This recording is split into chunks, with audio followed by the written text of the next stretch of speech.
Hey guys, we're Rick and Tanya Curren of TV Scaly Adventures.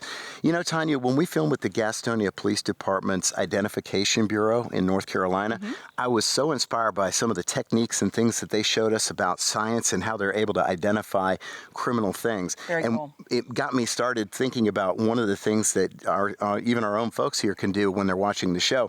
This is theft identification powder, and it's a mixture of certain compounds that you can get.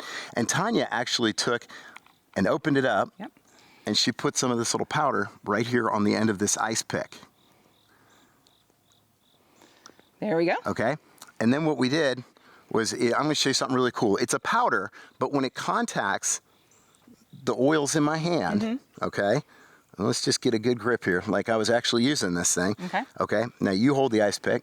Now, here's the cool thing. You can't see it on my hands, but because of the chemical reaction that occurs between my body oils and this dry powder, you're actually able to see UV marking right here. So can you see that, Tanya? I can see that. That's really cool. Yeah. So this is one of the cool ways that criminalists are able to find out if somebody has stolen something or put their hands on something. And what's really cool is this is a type of powder that you can even find on the internet yourself and try it out. And it's really cool because you could put it around like little holes on the ground and things like that, and you can actually see where insects have come in and out. So there's multiple uses for this, but this is a really cool thing, and I thought it would impress you. It is very impressive. I was going to say, and you can even see it on here too. Yeah.